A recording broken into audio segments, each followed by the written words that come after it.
پلٹنا، پلٹ کر چھپٹنا لہو گرم رکھنے کا ہے بہانہ۔ مسیح خداوند کے شاگرد جو تھے ان کی زندگیوں میں یہ بات بڑی واضح نظر آتی ہے کہ وہ تقریباً 3 سال مسیح خداوند کے ساتھ رہے، 3 سال انہوں نے مسیح خداوند سے تربیت حاصل کی، 3 سال مسیح خداوند سے سیکھتے رہے، پڑھتے رہے، سنتے رہے، اس سے تعلیم حاصل کرتے رہے، اپنے آپ کو تیار کرتے رہے، اور تیاری کے بعد مسیح خداوند نے ان کو خدمت کے لیے بھیجا۔ اور آپ جانتے ہیں کہ جو خدمت کے لیے گئے ان کی تعداد 12 نہیں بلکہ 70 تھے۔ وہ گئے، انہوں نے بڑے کام کیے، بڑی منادی کی، بدروہیں نکالی، بیماروں کو ٹھیک کیا، اور بڑے پرجوش ہو گئے۔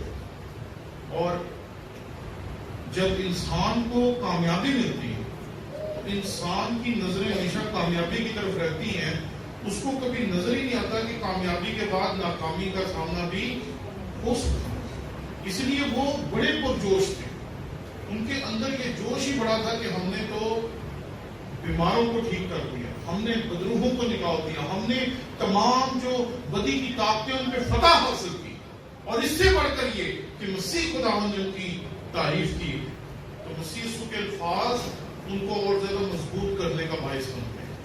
جب ہم کوئی کامیابی حاصل کرتے ہیں تو ہمارے لیے اچھے اچھے الفاظ کہے جاتے ہیں، اچھی اچھی باتیں کہی جاتی ہیں، اچھی اچھی چیزیں، تعریفیں ہماری کی جاتی ہیں، اور وہ جو تعریف ہوتی ہے وہ کبھی کبھی انسان کے اندر مثبت اثر پیدا کرتی ہے اور کبھی کبھی منفی اثر پیدا کرتی ہے۔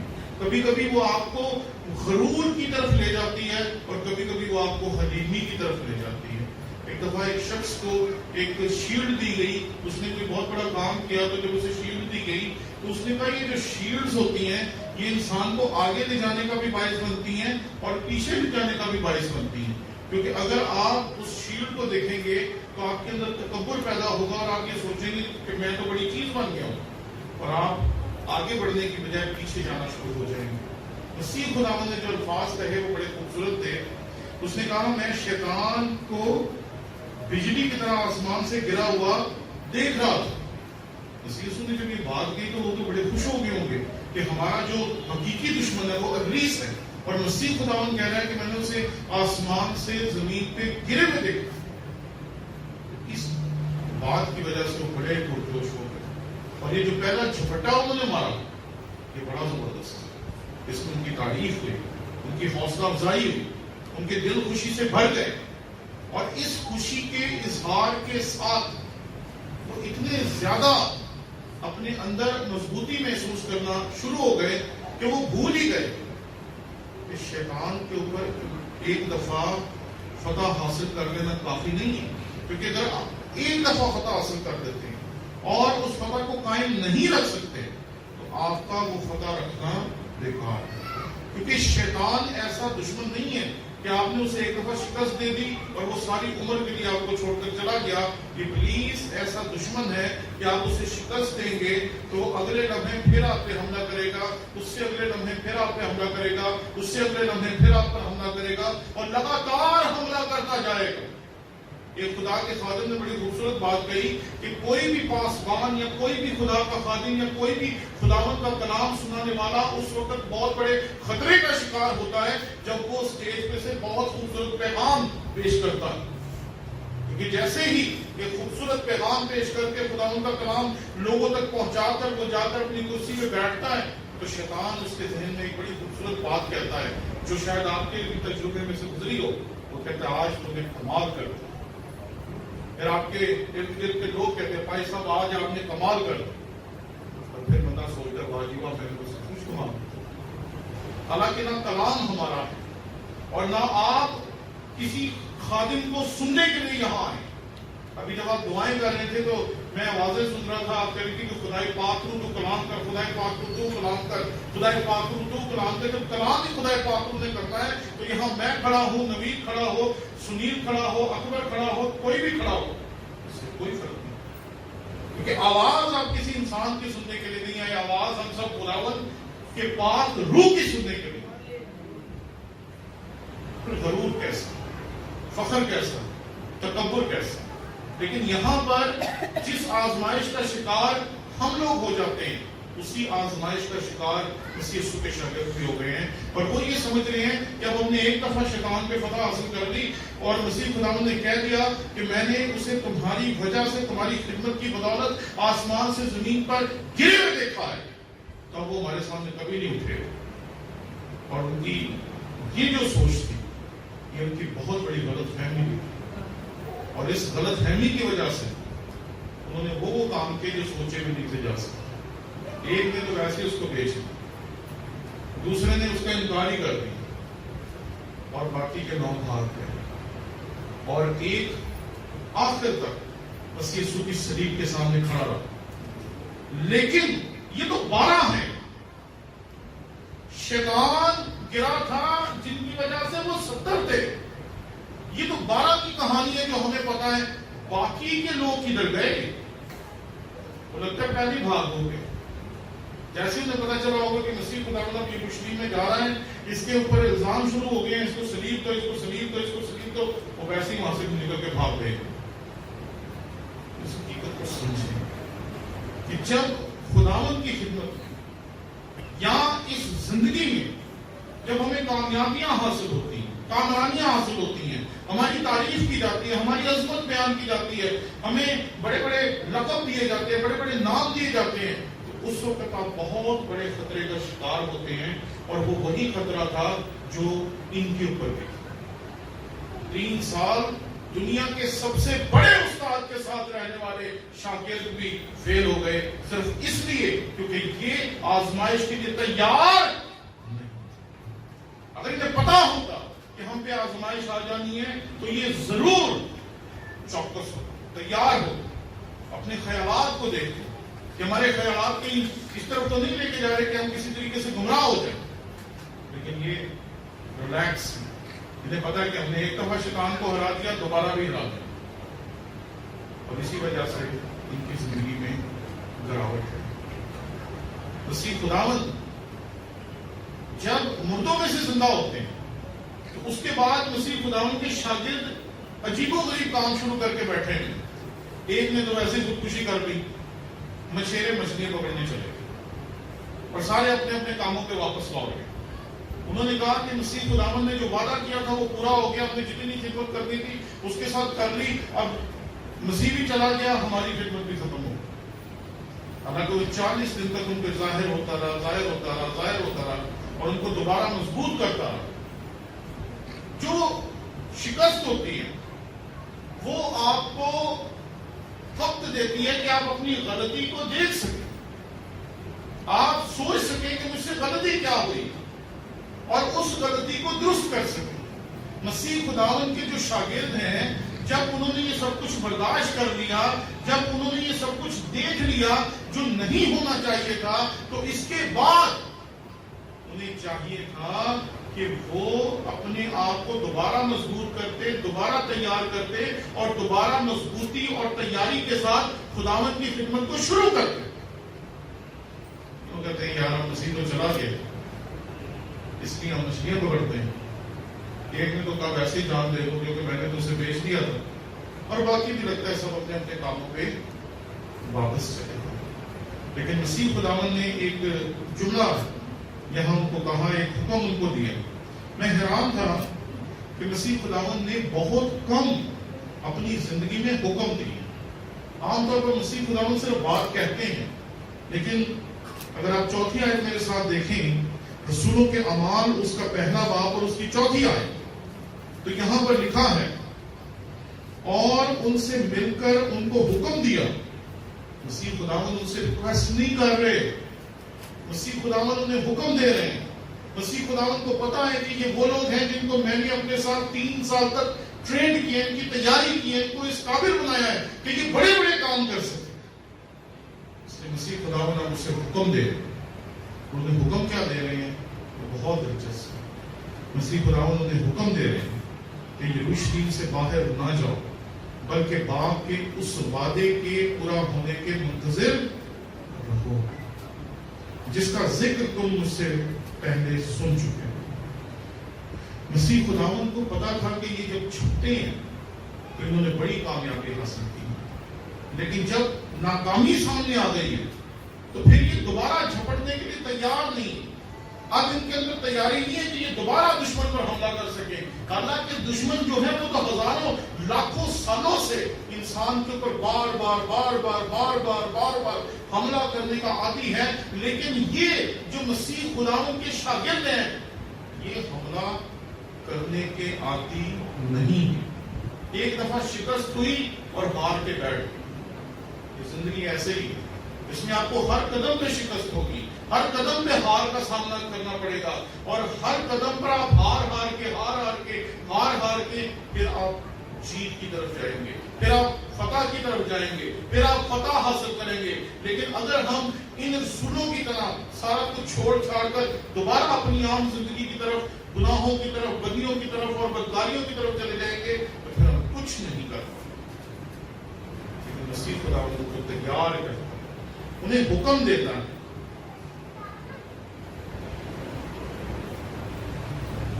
انہیں پلٹنے کا موقع دیتا ہے. یاد ہے شعر ہم نے شروع میں کیا پڑھا تھا؟ پلٹنا اور نہیں, جھپٹنا, پلٹنا, پلٹ کر جھپٹنا. کئی مرتبہ آپ نے ٹیلی ویژن پہ نیشنل جیوگرافکس میں دیکھا ہوگا کہ جو شیر ہوتا ہے وہ کسی جانور پہ حملہ کرتا ہے, لیکن جانور جو ہوتا ہے وہ بڑا چلاک ہوتا ہے, وہ اپنی ہمت کر کے بھاگ جاتا ہے. لیکن شیر پھر روتا نہیں ہے, پھر وہ رونا نہیں شروع کر دیتا کہ یہ تو مجھ سے بھاگ گیا, میں کیا کروں. وہ یہ نہیں کرتا کہ میں کچھ کر نہیں سکتا کیونکہ یہ تو مجھ سے نکل گیا, مجھ سے غلطی ہوگی, میں نے صحیح طرح حملہ نہیں کیا. ہم اپنی زندگی میں اگر شکست ہو جائے, ہم ساری عمر اپنی اس غلطی کو یا تو قبول نہیں کرتے یا ساری عمر اسی غلطی کے اوپر روتے رہتے ہیں. کاش میں یہ نہ کرتا, کاش میں یہ نہ کرتا, کاش میں یہ نہ کرتا, کاش میں یہ نہ کرتا. ارے کاش کو سائڈ پہ رکھیں. اپنی زندگی میں جو کچھ بھی ہو, چاہے وہ برا ہے, چاہے وہ غلط ہے, چاہے وہ گناہ ہے, میرے خیال میں مسیح خداوند کو بیچنے سے بڑا کوئی گناہ اس دنیا میں ہو نہیں سکتا جو مسیح خداوند کے شاگرد نے کیا. اور مسیح یسوع کا انکار کرنا ایک ایسی بری حرکت تھی جسے مسیح خداوند نے معاف کر دیا, اور اس نے اسے بھی ان رسولوں میں شامل کیا اور اسے کہا کہ یروشلم میں ٹھہرے رہو, یروشلم سے باہر نہ جاؤ. یروشلم سے باہر جانے سے ان کو روکا جا رہا ہے. میں سوچ رہا تھا کہ یروشلم سے باہر جانے سے روکنے کی وجہ کیا. انہیں کہا جا رہا ہے کہ تھوڑی دیر بیٹھو, سکون کے ساتھ بیٹھو. ہم جو شہروں کے لوگ ہیں نا, ہماری زندگی میں سکون نہیں ہے. ہماری زندگی اتنی تیز ہے کہ بس ہے. میں جب گاؤں میں جاتا ہوں تو اتنی پرسکون زندگی, کوئی ٹینشن ہی نہیں. کسی نے دفتر نہیں جانا, کسی نے کسی دفتر پہ نہیں پہنچنا, کسی فیکٹری میں نہیں جانا, کوئی دکان نہیں کھولنی, کوئی ٹینشن نہیں. میں گاؤں میں تھا تو صبح 5 بجے میں اٹھا روٹین کے مطابق. تو میں نے کہا کہ میں یہاں کیا کروں, تو میں نے وہاں دیکھا چرچ, تو میں چرچ میں گیا. صبح صبح میں نے دعا کی, دعا کر کے میں واپس آیا. تو میں اپنی روٹین کے مطابق سوچ رہا تھا کہ میں تیار ہوں گا اور باقی کام شروع کر دیں گے. تو 1-1.5 گھنٹے تک میں نے دیکھا وہاں کوئی بندہ نہ بندے کے ساتھ. پھر میں سوچا یار اب کیا کریں. 10 بجے کے قریب ایک بندہ میرے پاس آیا, کہتا بھائی صاحب آپ اٹھ گئے. میں کہا آپ تو سمجھتے تھے کہ گاؤں کے لوگ صبح صبح اٹھ جاتے ہیں, یہ کیسا گاؤں ہے کہ 10 بجے آ کر مجھ سے پوچھ رہا آپ اٹھ گئے. میں کہا میں تو 5 بجے کا اٹھا ہوں. اچھا اچھا اچھا. کہتا ہم سوچ رہے تھے آپ شہری ہیں تو آپ لیٹ ہی اٹھیں گے. تو وہ 10 بجے مجھے اٹھا کے لے کے گیا, 11 بجے انہوں نے ناشتہ کروایا. تو اتنی ٹھنڈی, اتنی سادہ سی زندگی ہمارے موڈ کے خلاف, کیونکہ ہمارا موڈ جو ہے وہ بڑے تیز کے ساتھ چلتا ہے. ہماری زندگی کی سپیڈ بڑی تیز ہے. ہر گھنٹے کے بعد دوسرا گھنٹہ کہیں نہ کہیں ہم نے جا کے خرچ کرنا ہے, اور ہمارا ہر لمحہ جو ہے وہ کہیں نہ کہیں بک ہے. اس لیے ہم سوچتے ہی نہیں اپنی غلطیوں کے بارے میں, اپنی خامیوں کے بارے میں, اپنے بارے میں ہم لوگ نہیں سوچتے. اس لیے اسی سنم نے کہا یروشلم سے باہر دوبارہ اگر دشمن پہ حملہ کرنا ہے, دوبارہ اگر دشمن کو شکست دینی ہے, تو پہلے اپنی غلطیوں کو سوچنا پڑے گا. پہلے کی ہوئی اپنی غلطیوں کو چھوڑنا پڑے گا، پہلے کی ہوئی اپنی خامیوں پہ نظر کرنی پڑے گی، مجھ سے کہاں غلطی ہو گئی. اور یہ بات یاد رکھیں کہ جب پتا چل جائے مجھ سے کیا غلطی ہو گئی، اس غلطی کو چھوڑنے کی کوشش ضرور. اسی خداوند نے بھی اسی لیے کہا 10 دن بعد کیا اور 10 دن پہلے کیا. اسی خداوند نے 10 دن ٹھہرنے کے لیے کہا تھا کہ 10 دن تم نے ٹھہرنا. 10 دن سے کیا فرق پڑ سکتا؟ 40 روزے رکھے مسیح خداوند نے خدمت شروع کرنے سے پہلے. 30 سال اس نے اس دنیا میں گزارے تاکہ وہ اپنے آپ کو یہودی معاشرے کے تمام اصولوں اور ضابطوں کے مطابق تیار کر سکے تاکہ خدمت کر سکے، پوری تیاری ہو سکے. لیکن یہ حملہ کر کے حملے میں شکست خوردہ ہو چکے ہیں، شکست کھا چکے ہیں. اب ان کو ضرورت ہے دوبارہ تیاری کرنے کی، دوبارہ حملہ کرنے کی، دوبارہ اپنے دشمن کو نقصان پہنچانے. اور اس کے لیے لازمی ہے کہ وہ سوچیں کہ ان سے غلطی کیا ہو. ہم کئی دفعہ اپنی زندگی میں اپنی غلطی کو ماننا ہی نہیں چاہتے، اور جب ہم اپنی غلطی کو نہیں مانتے تو پھر ہم دوسروں پہ الزام ٹھہراتے رہتے ہیں. تیری وجہ سے ہوا، تیری وجہ سے ہوا، اس کی وجہ سے ہوا، اس کی وجہ سے ہوا، اس کی وجہ سے ہوا. اور کئی مرتبہ ہم نے چرچز ٹوٹتے ہوئے دیکھے، گھر ٹوٹتے ہوئے دیکھے، اور اس کی وجہ یہ ہوتی ہے کہ کوئی بھی اپنی غلطی ماننے کے لیے تیار نہیں. لیکن یہاں مسیح رسول نے کو کہا ٹھہرو، دعا کرو، انتظار کرو، کیونکہ جتنی بڑی جنگ لڑنی ہو، جتنی بڑی فتح حاصل کرنی ہو، اتنی ہی بڑی تیاری کرنے کی ضرورت ہوتی ہے. اور مسیح خداوند نے کہا تھا کہ تم نے بہت بڑی فتح حاصل کرنی ہے. پہلے میں تھا، اب تم نے اکیلے جانا ہے، لیکن میں تمہیں اکیلے جانے نہیں دے رہا. میں تمہارے ساتھ وہ بھیج رہا ہوں جس نے اس کائنات کو تخلیق کیا، جس نے اس کائنات کو بنایا ہے میرے ساتھ مل کر. اور اس کا انتظار کرنے کے لیے میں کہا کہ اب تمہیں تیاری پوری کرنی ہے، روح القدس کا انتظار کرنا. جب تیاری پوری ہو گئی، پھر جب وہ گئے فتح حاصل کرنے کے لیے، تو پھر ان کے سامنے بہت سی رکاوٹیں آئیں.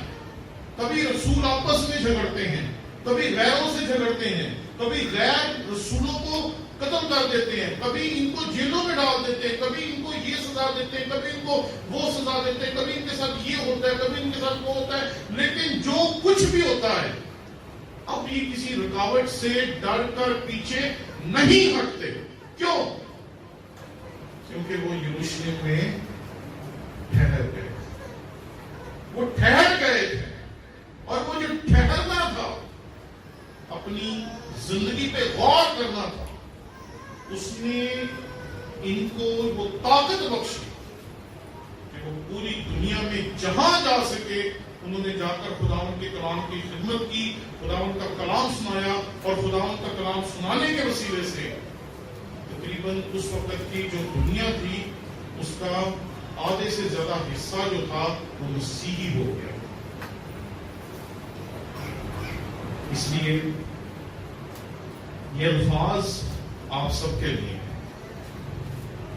اور ان سے مل کر ان کو حکم دیا کہ یروشلم سے باہر نہ جاؤ، بلکہ باپ کے اس وعدے کے پورا ہونے کے منتظر رہو جس کا ذکر تم مجھ سے پہلے سن چکے، جس کا ذکر تم مجھ سے سن چکے. اب وقت ہے ٹھہرنے. مجھے نہیں پتا کہ آپ اپنی زندگی میں کہاں ہیں.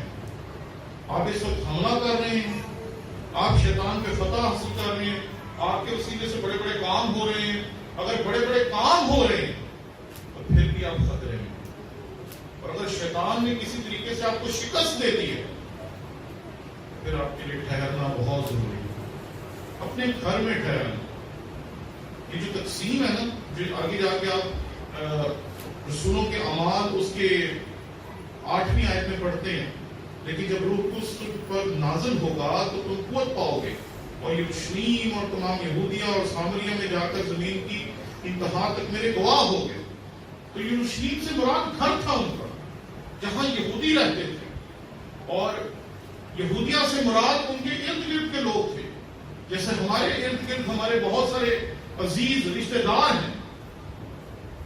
اور اس کے بعد سامریہ، یعنی کہ ایسے لوگ جن کا اور ہمارا ایمان فرق، اور آخر میں زمین کی انتہا۔ تو سب سے اہم چیز ہے اپنے گھر میں ٹھہرنا، اپنی غلطیوں پہ سوچنا، اپنی غلطیوں پہ غور کرنا۔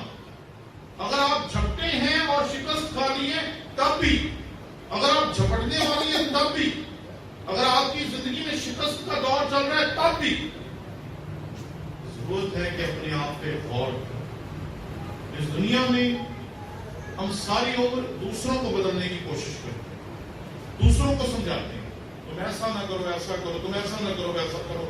اس دنیا میں ایک ہی شخص ہے جو آپ کی مدد کر سکتا ہے، جو آپ کو بدل سکتا ہے، جو آپ کو تبدیل کر سکتا ہے، اور وہ ہے آپ خود۔ آپ صرف اپنے آپ کو بدل سکتے ہیں، اپنے آپ کو درست کر سکتے ہیں، اور جب ہم اپنے آپ کو درست کر لیں گے تو مسیح خداوند کے شاگردوں کی طرح شکست بھی ہمیں ہرا نہیں سکے گی۔ کائنات میں انسان کا سب سے بڑا دشمن جو ابلیس ہے وہ بھی ہمیں شکست نہیں دے سکے گا، اور ہم اس پہ بھی فتح یاب ہوں گے، لیکن اس کے لیے ٹھہرنے کی ضرورت ہے، اور اس چیز کا احساس اپنے اندر پیدا کرنے کی ضرورت ہے کہ کیا ہم روح القدس کی قدرت سے چل رہے ہیں، کہ اگر وہ ہمارے ساتھ ہوگا تو ہمارا جو حملہ ہو وہ کئی گنا طاقتور ہو۔ شیر جب پیچھے ہٹتا ہے تو وہ اپنی ہار نہیں مانتا بلکہ وہ اپنی جیت کی تیاری کرتا ہے۔ آج میں آپ کے ساتھ جو بنیادی خیال بانٹنا چاہتا ہوں وہ صرف یہ ہے کہ مسیح یسوع کے ساتھ 3 سال گزارنے والے اگر اس کے شاگرد ہار سکتے ہیں تو آپ اور میں بھی ہار سکتے ہیں، آپ اور میں بھی ناکام ہو سکتے ہیں، لیکن خداوند نے ہمیں ناکام بیٹھے رہنے کے لیے اس دنیا میں پیدا نہیں کیا۔ وہ آپ کو فتح سے بڑھ کر غلبہ دینا چاہتا ہے، لیکن اس غلبے کے لیے اپنی خامیوں پہ غور کرنا، اپنے آپ پہ غور کرنا، اپنی زندگی میں جو غلطیاں میں نے کی ہیں ان پہ غور کرنا بہت ضروری ہے۔ دوسروں کو کہہ دینا تو غلط ہے، تو غلط ہے، تو غلط ہے، بہت آسان ہے، ہم ساری عمر کہتے رہے، لیکن آج شیشے کے سامنے کھڑے ہو کر اپنے آپ سے بھی بات کرنے کی ضرورت ہے، اپنے آپ کو بتانے کی ضرورت ہے کہ تو کتنا غلط ہے، کیونکہ اگر آپ اس کو ٹھیک کر لیں گے تو آپ ساری دنیا کو ٹھیک کر لیں گے، لیکن اگر آپ اس کو ٹھیک کرنے میں ناکام رہے تو پھر جیسے مسیح خداوند کے جو شاگرد تھے انہوں نے دوبارہ چھپٹ کر پوری دنیا کو مسیح کا کلام سنایا، ایسی خدمت کرنے میں ہم ناکام رہے۔